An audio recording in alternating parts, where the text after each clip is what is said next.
Bismillahirrahmanirrahim. Assalamu alaikum ya salam marshal bu. Marş doğuşum masu.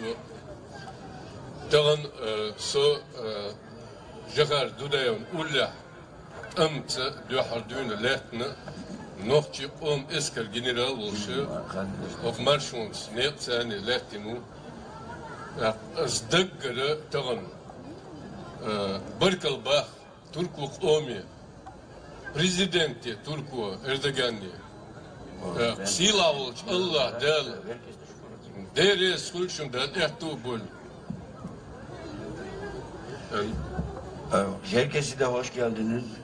Ben Cuhardu'da döneminde Cuhardu'da yandaş olarak onunla hükümette çalışan adıyla size de herkese de bu açılıştan çok minnettarım, çok teşekkür etmek istiyorum.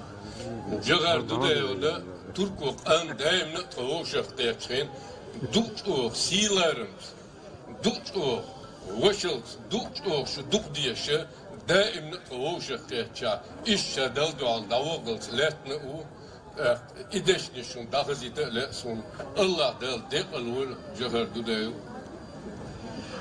Bu her zaman bizde birlikte olduğu zaman da her zaman da bahsettiği yanındaki olan kardeş milletine Türkiye'den bahsedip de işte şahadete kavuşturmuş bizim Cumhurbaşkanımız Cuhardu'da.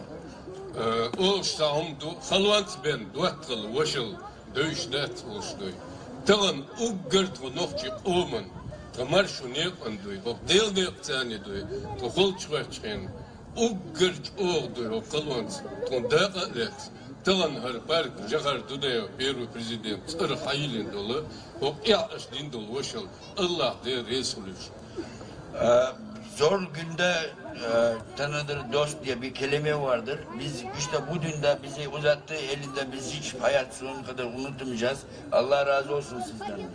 Dalım ola o nokçu o mu ditleri madat dalım ola o dünya dahil meldu nokçu am Türk okum sapmadı dünya eğerte Allah derul rezul veşli dolmuş Allah da çok doldu bunu. İnşallah biz hayat dünyada ayrıca güne kadar beraberiz, bir kardeş, bir dost milletiz. İnşallah. Elhamdülillah Rabbil Alemin. Melbul kastım Allah dalbu. Deresul. Esselamu Aleyküm. Allahu Ekber. Konuşma yapıyordu ya. Zaten kompleydi.